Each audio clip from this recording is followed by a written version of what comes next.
नमस्कार विद्यार्थी मित्रांनो, सर्वांसाठी शुभ प्रभात. मी आहे प्राध्यापक गणपत उगडे. टिक्कर मराठीमध्ये आपल्या सर्वांचे मनपूर्वक स्वागत. चला तर मित्रांनो, तुम्ही सरळ सेवा भरती अर्थातच तलाठी 2025 ची तयारी करत आहात. लवकरच 100% गॅरंटेड ही जाहिरात येणार आहे. हे फिक्स आहे, निश्चित आहे आणि मोठ्या प्रमाणात जागा आहेत.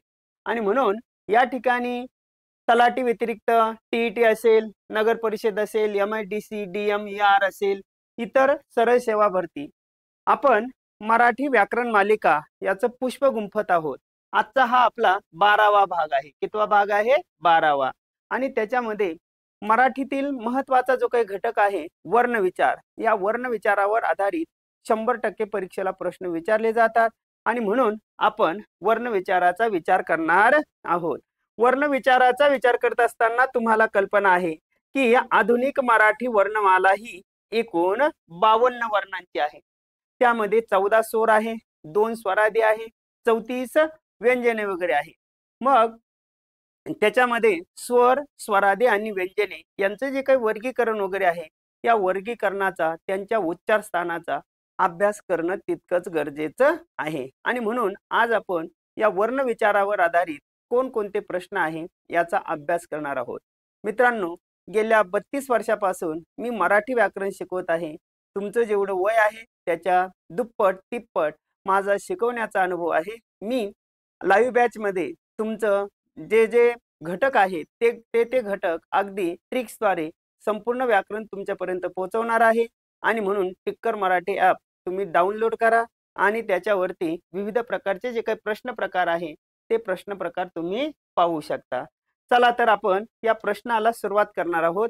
अतिसंभाव्य जे काही प्रश्न आहेत किंबहुना अर्थातच वर्णविचाराचा आपण विचार करतोय.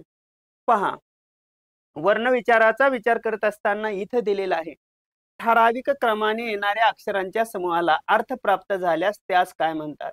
वर्ण म्हणतात, व्यंजन म्हणतात, बाराखडी म्हणतात की शब्द म्हणतात? आता इथं जर पाहिलं तर मी इथं लिहिलं द ब क. दबक म्हटल्यानंतर लक्षात येतं का? नाही. बरोबर आहे ना? हे पहा, द ब क. दबक हे अक्षर आहेत, याने लक्षात येत नाही. मी जर म्हटलं गा व ढ, हे अक्षर आहेत, असं लक्षात येत नाही. म स य सु क च ता, हे सगळे अक्षर आहेत. बरोबर आहे ना? आता याचा विचार ठराविक क्रमाने येणाऱ्या अक्षरांच्या समूहाला अर्थ प्राप्त झाल्या. मग इथं काय होईल रे? बदक. इथं काय होईल रे? गाढव. याचं काय होईल इथं? समय सूचकता. काय होतंय? समय सूचकता. म्हणजे याचं उत्तर हे आहे का? नाही. हे आहे का? नाही. मग शब्द उत्तर 100% बरोबर आहे. कारण हा झाला याचा बेस. प्रत्येक गोष्ट ही तुम्हाला माहित असणं गरजेचं आहे. समय सूचकता. ओके, येतंय लक्षात? बरोबर. दबक नाही, बदक. गावड नाही, गाढव. मसय सूचकता नाही, समय सूचकता. ओके, तुमच्या लक्षात आलं असेल.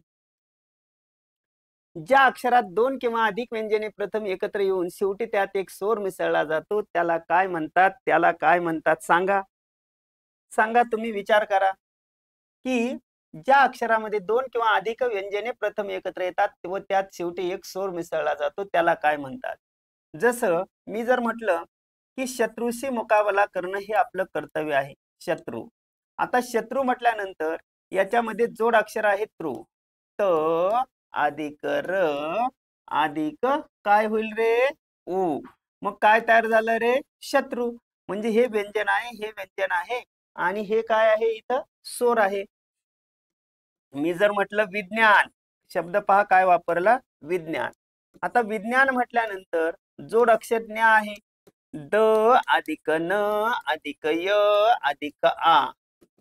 व्यंजन व्यंजन व्यंजन व्यंजन व्यंजन. म्हणजेच प्रथम 2 किंवा 2पेक्षा अधिक व्यंजने एकत्र येतात आणि त्यात शेवटी एक स्वर मिसळला जातो. त्या प्रकाराला मराठीतील जोड अक्षरे म्हणायचं. काय म्हणायचं त्याला? जोड अक्षरे म्हणतात. 100% गॅरंटेड त्याला काय म्हटलं जातं रे? जोड अक्षरे असे म्हणतात. येतंय लक्षात? ओके. आता आपल्याला पुढे जायचं आहे. पुढे जात असताना पहा, पुढे जात असताना इथं तुम्हाला लक्षात घ्यायचं आहे, चंद्र व जग या शब्दातील पहिली व्यंजने कोणत्या प्रकारात मोडतात? चंद्र व जग या शब्दातील पहिली व्यंजने कोणत्या प्रकारात मोडतात? चंद्र आणि जग म्हटलेलं आहे. काय वाटतं तुम्हाला चंद्र आणि जग? तर इथं पहा, इथं जर पाहिलं कोणत्या प्रकारात मोडतात? ओष्ठ आहे, तालव्य आहे, कंठ आहे की दंत्य तालव्य आहे? चंद्र. आता च आणि ज. आता चंद्र म्हटल्यानंतर चंद्र. आता चंद्र तर च इथं काय येतं? जग. जग. आता जग म्हटल्यानंतर जग म्हणजे शब्दामध्ये पहिल्या अक्षराच्या शेवटी जर ये युक्त उच्चार होत असेल तर त्याचं जे उच्चार स्थान आहे ते असतं तालव्य. काय असतं रे? तालव्य. जग य शब्दामध्ये पहिल्या अक्षराच्या शेवटी जर य युक्त उच्चार होत असेल तर त्याचं काय असतं रे? ते तालव्य असतं. तालव्य. आणि जर अ किंवा आ युक्त उच्चार होत असेल, अ किंवा आ युक्त, झाड, झारा, तर त्याला म्हटलं जातं दंत तालव्य. हे त्याचं उत्तर आहे. काय आहे? दंत तालव्य. लक्षात घ्या. म्हणजे इथं तुम्हाला लक्षात घ्यायचे चंद्र व जग या शब्दातील पहिली व्यंजने कोणत्या प्रकारात मोडतात? उत्तर आहे तुमचं तालव्यमध्ये 100% गॅरंटेड. पुढे शामृगाचा, षटकोनाचा, समयीचा हे या वर्णांना काय म्हणतात? हे जे काही वर्ण आहे या वर्णांना काय म्हणतात? तर मित्रांनो, हे जे आहे उष्मे म्हणतात, कठोर वर्ण म्हणतात, ध्वनी म्हणतात की अनुनासिके म्हणतात? तर इथं तुम्हाला लक्षात घ्यायचंय हे काय आहेत रे? उष्मे. यांनाच काय म्हटलं जातं? घर्षक. काय म्हटलं जातं? घर्षक. म्हणजे हे उत्तर बरोबर आहे. ही उत्तरं चुकीची आहेत. 100% गॅरंटेड. त्याला काय म्हटलं जातं? घर्षक किंवा उष्मे. कारण या व्यंजनांचा उच्चार करताना फुफ्फुसातून घशाला घासून हवा बाहेर पडते आणि उष्णतेची निर्मिती होते, म्हणून त्याला काय म्हटलं जातं? उष्मे असे म्हणतात. ठीक आहे, पुढे चला. अम आहा या वर्णांचा प्रकार खालीलपैकी कोणता आहे? अम आणि आहा या वर्णांचा प्रकार कोणता आहे? आता अम आणि आहा हे काय आहेत रे? स्वर व्यंजने, स्वरादी, अनुनासिके. स्वरादी. स्वरादी याचा अर्थ सोर आदी. आता सोर आदी कोणाच्या आधी? तर अनुस्वार. अनुस्वार व विसर्ग. विसर्ग यांच्या अगोदर स्वर येतो म्हणून त्यास स्वरादी असे म्हणतात. अनुस्वार व विसर्ग यांच्या अगोदर स्वर येतो म्हणून त्याला काय म्हणायचं? स्वरादी. या स्वरादीचे दोन प्रकार आहेत. दोन प्रकारामध्ये पहिला प्रकार आहे अम आणि दूसरा प्रकार आहे आहा.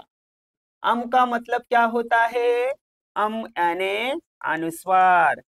अनुस्वार. आणि आहा. आहा याचा अर्थ होतो विसर्ग. आणि म्हणून अनुस्वार व विसर्ग यांच्या अगोदर स्वर येतो म्हणून त्या स्वरादी असे म्हणतात. उदाहरण अंबारी. आता अम हा स्वर आहे. इंग्रजी. ई हा स्वर आहे. मी म्हटलं स्वतः. नमो नमा हे विसर्ग आहे. ठीक आहे, येतंय लक्षात तुम्हाला? अशा अर्थानं पुढे जाऊया. पुढे पहा, ह मिळून झालेल्या वर्णांना काय म्हणतात? ह मिळून झालेल्या वर्णांना काय म्हणतात? तर ह मिळून झालेल्या वर्णांना काय म्हणतात? तर मित्रांनो, त्याला म्हणायचं महाप्राण. काय असतं रे तो? महाप्राण. आता महाप्राणाचा विचार करत असताना क च ट त प क ख ग घ हा वाङ्मयाचा ड, च छ ज झ आन, ट ठ ड ढ आन, त थ द ध आन, प फ ब भ आम. बरोबर. आता याचा जर विचार वगैरे केला तर इथं एकाआड एक जे अक्षर असतं ना ते असतं महाप्राण. ख, घ, छ, झ, ठ, ढ, थ, ध, फ आणि भ. म्हणजे इथं तुम्हाला लक्षात घ्यायचंय, या क मध्ये ह मिळवला काय तयार झाला रे? ख तयार झाला. या ग मध्ये ह मिळवला काय तयार झाला? घ तयार झाला. च मध्ये ह मिळवला काय तयार झाला? छ तयार झाला. अशा पद्धतीने या ठिकाणी याला काय म्हणायचं? महाप्राण. ह मिळून झालेल्या. आणि ओळखण्याची खूण इंग्रजी स्पेलिंग लिहिताना त्याच्यामध्ये एच येतो, एच. याला अपवाद फक्त स आहे. स काय झाला त्याला? अपवाद. आणि स आणि च हे दोन अपवाद आहेत. स हा महाप्राण झाला, एच येतो आणि इथं एच येत नाही. एच येत नाही आणि म्हणून तो अल्पप्राण वगैरे आहे. परंतु ही ढोबळमानाने फक्त आपण आपल्या ट्रिकसाठी, ते काही नियम वगैरे असं काही नाही. पण महाप्राण ओळखण्याची खुणे इंग्रजी भाषेतील एच हे अक्षर तिथं येत असतं. ठीक आहे, पुढे चला. स्वर ऱ्हस्व स्वराऐवजी दीर्घ स्वरांचा उच्चार केल्यास टिंब मध्ये फरक पडण्याचा संभव असतो. ऱ्हस्व. आता ऱ्हस्व स्वराऐवजी दीर्घ स्वरांचा विचार केल्यास याचा अर्थ हे पहा. इथं मी जर म्हटलं पाणी, पाणी. आता नीट पहा बरं का काय शब्द लिहिला.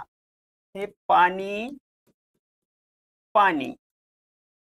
सूत, सूत. बरोबर आहे ना? सूत, सूत. इथं दीन, दी, दिन, दिन. नंतर पूर, पूर. आता इथं पहा, तुम्हाला लक्षात येईल की इथं जर पाहिलं तर पाणी म्हणजे हात होतंय आणि पाणी याचा अर्थ जल होतंय. सूत म्हणजे मुलगा आहे आणि सूत याचा अर्थ धागा किंवा सारथी आहे. दिन म्हणजे दिवस आहे आणि दिन म्हणजे गरीब आहे. दीन म्हणजे दिवस आणि दिन याचा अर्थ गरीब. पूर म्हणजे गाव आहे आणि पूर हा पाण्याचा पूर आहे. पाण्याचा पूर. ओके, मग काय उत्तर आहे? तर इथं जर पाहिलं, स्वर ऱ्हस्व स्वराऐवजी दीर्घ स्वरांचा उच्चार केल्यास शब्दांच्या अर्थात फरक पडण्याची शक्यता नाकारता येत नाही. फरक पडतोच. कशामध्ये फरक पडतो? कशामध्ये फरक पडतो? तर फरक पडतो या ठिकाणी शब्दांच्या अर्थात. पुढे चला. अक्षर म्हणजे काय? काय अक्षर म्हणजे काय? अक्षर. अक्षर म्हणजे काय? अंक, तोंडावाटे निघणारी ध्वनी, नष्ट होणारी यापैकी नाही. मग इथं पहा, अ म्हणजे नाही. शर याचा अर्थ नाश पावणारी, नाश पावणारे. जे कधी नाश पावू शकत नाही असे म्हणजेच अक्षर. अक्षर. नष्ट न होणारे त्याला म्हणायचं अक्षर. अक्षरेही कधीही नष्ट होत नाही. ओके, आणि म्हणून याचं उत्तर हे अगदी बरोबर आहे. ठीक आहे, चला पुढे जाऊया. पुढचा विचार आपण करतोय. आता पुढचा विचार करत असताना पहा काय लिहिलं ते. आपल्या ध्वनीच्या किंवा आवाजाच्या खुणांना काय म्हणतात?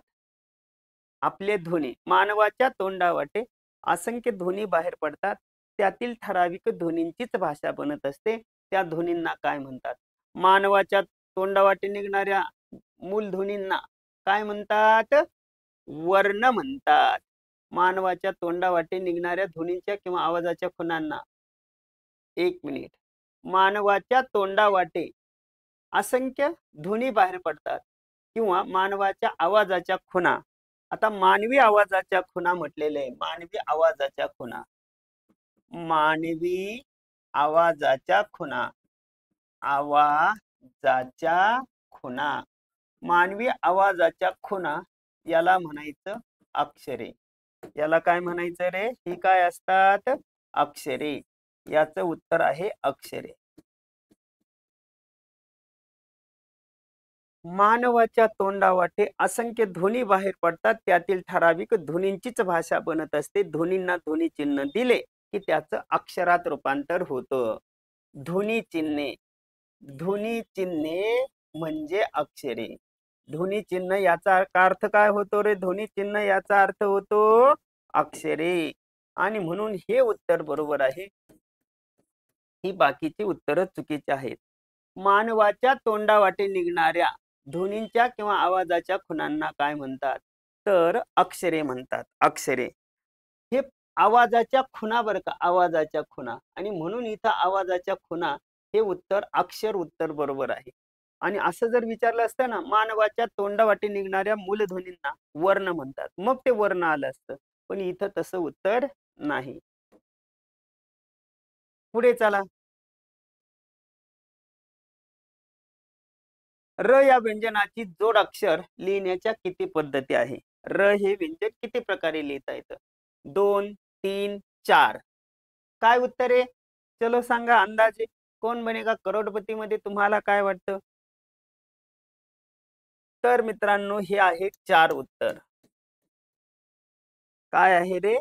4. 4 कसं पहा? 4. तर पहिली, उभ्या दंडाच्या अक्षरांना र जोडताना डावीकडे तिरपी रेष मारली जाते. ग्रह, क्रम, प्रति. बरोबर. दुसरी बाजू, अर्ध्या दंडाच्या अक्षरांना र जोडताना अक्षराच्या खाली जोडला जातो ग्रह. नंतर इथं अर्ध्या दंडाच्या अक्षरांना र जोडताना ट्रक. हा आहे ड्रम. शब्दामध्ये रचा भार जर पहिल्या अक्षरावर येत असेल तर दुसऱ्याच्या डोक्यावर लिहिण्याची पद्धत आहे, त्याला म्हटलं जातं रफार.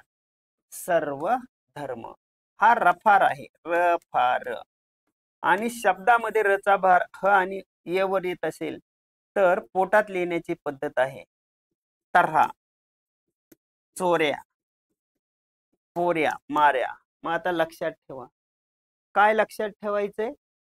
तर लक्षात असं ठेवायचं आहे की र हे व्यंजन किती प्रकारे लिहिता येतं? उत्तर आहे 4. 4 मध्ये ही एक पहिली बाजू, दुसरी, तिसरी आणि चौथी. किती सोपं असतं पहा.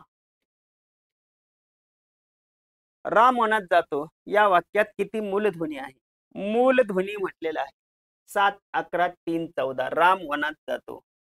राम वनात जातो. राम वनात जातो. र अधिक आ अधिक म अधिक अ अधिक व अधिक अ अधिक न अधिक आ अधिक त अधिक अ. ज अधिक आ अधिक त अधिक ओ. 1, 2, 3, 4, 5, 6, 7, 8, 9, 10, 11, 12, 13, 14.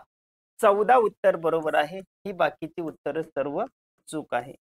14 उत्तर बरोबर आहे. 14. मोजायचं कसं पहा? मोजायचं असं 2, 4, 6, 8, 10, 12, 14. 100% प्रत्येक व्यंजनामध्ये स्वर हा असतोच. आणि म्हणून याचं जे उत्तर वगैरे आहे तर हे उत्तर आहे 14. एकच व्यंजन 2 वेळा जोडले गेल्यास की संयुक्त व्यंजनाला टिंब-टिंब म्हणतात. एकच व्यंजन 2 वेळा जोडलं जातं तर त्याला अल्पप्राण, द्वित, घर्षक, अनुनासिक. चलो कौन बनेगा करोडपती? काय वाटतं अंदाजे सांगा अंदाजे. एकच व्यंजन 2 वेळा वापरल्यास काय होतं? काय उत्तर आहे रे तुमचं?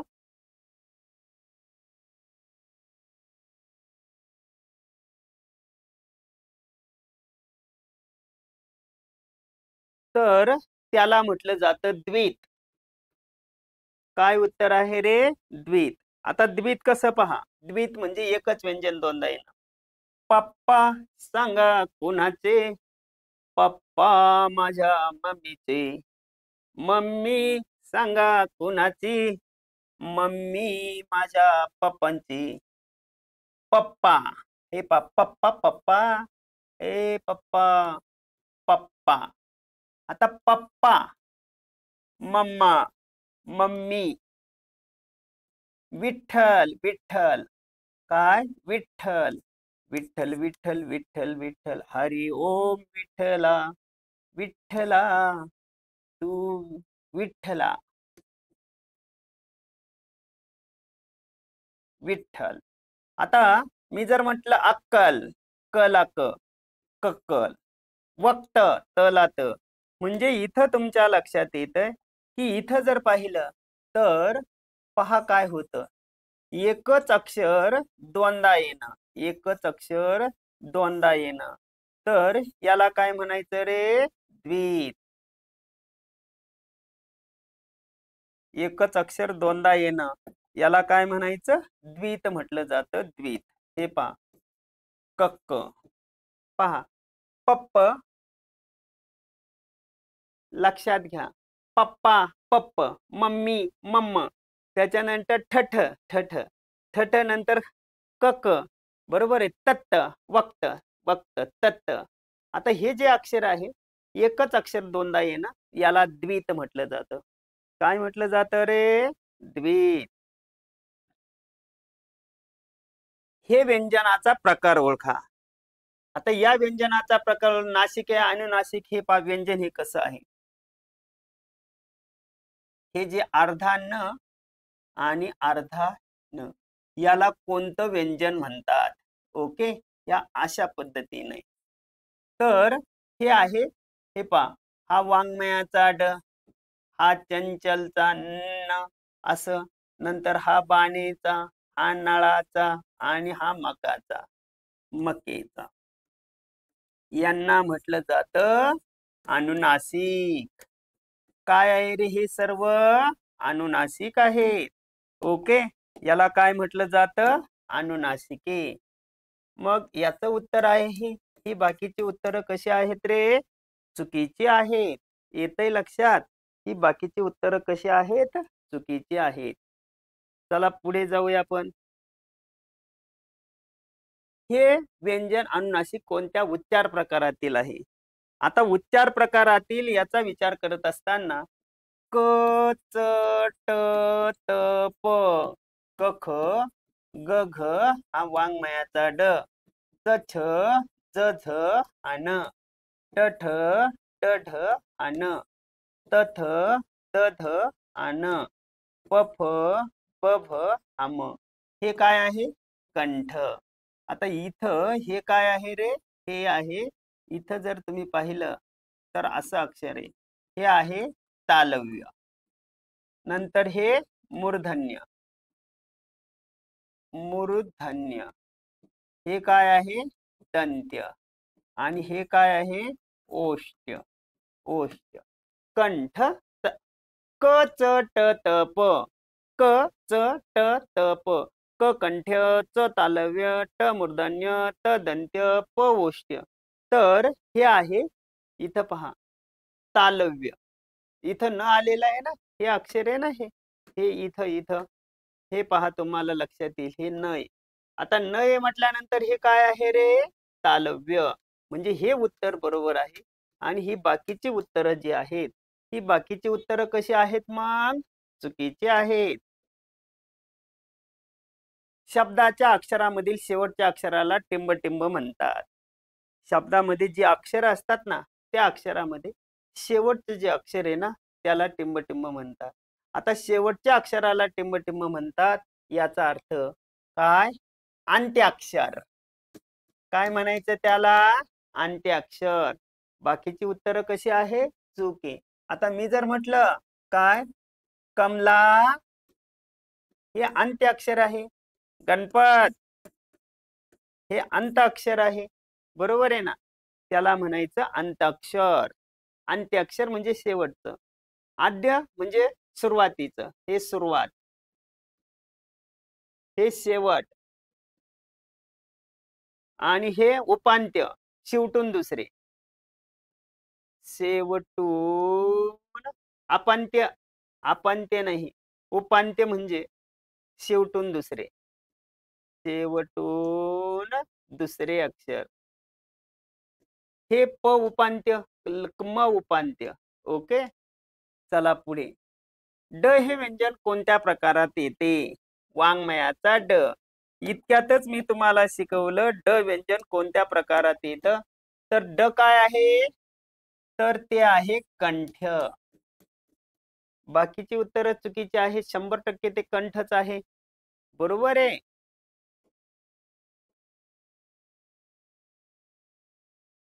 जोड अक्षरांची योग्य फोड ओळखा. जोड अक्षरांची योग्य फोड ओळखा. द अधिक य अधिक अ, श अधिक च अधिक ई, म अधिक ह अधिक ई, त अधिक र अधिक उ. इथं द्या कसं पाहिजे होतं, द्या. द अधिक य अधिक आ. आणि इथं काय आहे रे, इथं चुकीचं आहे, इथं अ आहे, कारण तो दीर्घ दाखवलेला आहे आणि म्हणून त्याचं उत्तर आ येणं गरजेचं आहे. महाप्राण म्हणून कोणती व्यंजने ओळखली जातात? च्या उच्चाराची छटा असलेली, यच्या उच्चाराची छटा असलेली, च्या उच्चाराची छटा असलेली, च्या उच्चाराची छटा असलेली. 100% गॅरंटेड आहे. च्या उच्चाराची छटा असलेली. बरोबर आहे. हे काय आहे, महाप्राण वगैरे म्हणून ओळखले जातात. ठीक आहे. पुढे, भाषा हा शब्द कोणत्या संस्कृत धातूपासून झालेला आहे? भाषा. तर भाषा हा शब्द भाष या धातूपासून झालेला आहे. कोणत्या धातूपासून झालेला आहे? भाष. ओके, येतंय लक्षात? पुढे, दंड नसलेलं अक्षर पुढील पैकी कोणतं आहे? दंड. दंड याचा अर्थ प्रत्येक व्यंजनाच्या शेवटी आकार असतो, त्या आकारालाच दंड म्हणतात. समजा उदाहरणार्थ हे अक्षर आहे, पण ह्या अक्षराला हा उभा दंड आहे. हे अक्षर आहे, याला अर्धा दंड आहे, पण हे अक्षर आहे, याला दंड नाही, म्हणजे आकार नाही. आणि म्हणून दंड नसलेलं अक्षर कोणतं आहे रे? दंड नसलेलं अक्षर र आहे. कोणतं आहे? र. येतंय लक्षात? दंड नसलेलं अक्षर कोणतं आहे? र आहे, र. हे तुम्हाला लक्षात घेणं गरजेचं आहे.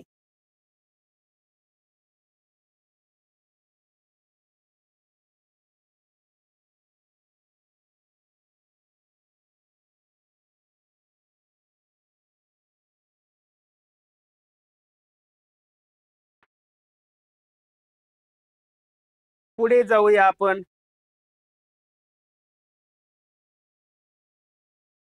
मराठी भाषेतील पहिला शिलालेख इसवी सन 983 मध्ये कोठे आढळला? सांगा रे. देवगिरी, पैठण, श्रवणबेळगोळ, हुबळी.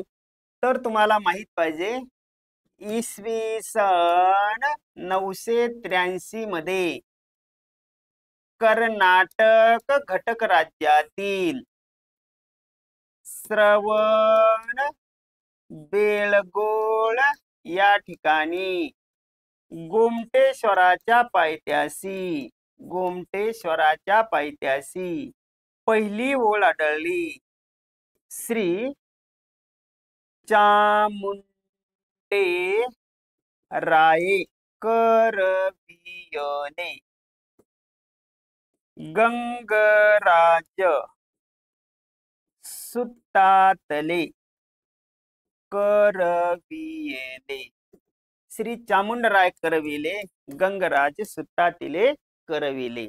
अशा प्रकारची ही पहिली ओळ आहे, कर्नाटक घटक राज्यातील श्रवणबेळगोळ. आता मात्र अलिबाग, रायगड, अक्षी, रायगड मधील अलिबाग, त्यामधील अक्षी नावाचं गाव आहे. अक्षी येथील पहिला शिलालेख मानला जातो, पण आता ते मतांतर आहे.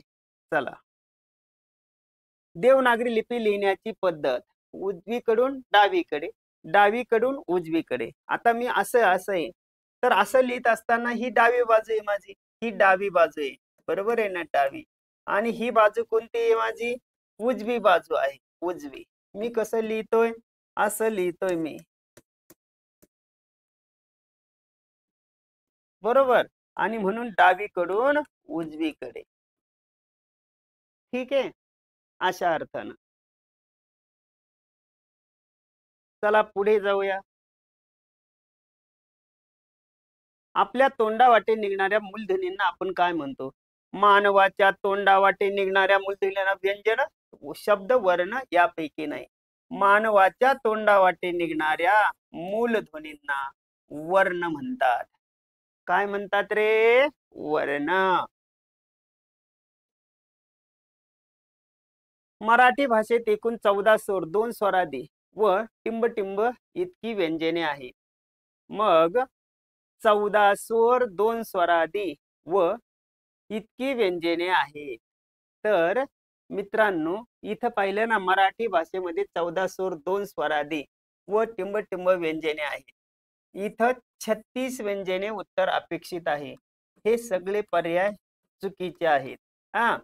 36 व्यंजने हे उत्तर, हा प्रश्न इथं हॅश करावा लागेल, कमी करावा लागेल. मग इथं तुम्हाला माहिती आहे की वर्णमाला आहे. वर्णमाला, या वर्णमालेमध्ये ही 4 बाजू वगैरे आहेत. 4 बाजूमध्ये स्वर, स्वरादी आणि ही व्यंजने आणि ही विशेष संयुक्त व्यंजने, विशेष संयुक्त व्यंजने. मग यांचा विचार करत असताना स्वरांची संख्या 14, स्वर 2, व्यंजने इथं किती आहे? 34 आणि इथं किती आहे? 2. म्हणजे व्यंजनांची संख्या 34 अधिक 2 बरोबर 36. इथं खरं तर या 34 ऐवजी 36 उत्तर अपेक्षित होतं. मग ते उत्तर बरोबर आलं असतं, 36. मराठी भाषेत एकूण 14 स्वर, 2 स्वरादी, इथं 36 व्यंजने पाहिजे. 36 व्यंजने. आलं का लक्षात? इथं गलत आहे. चला पुढे.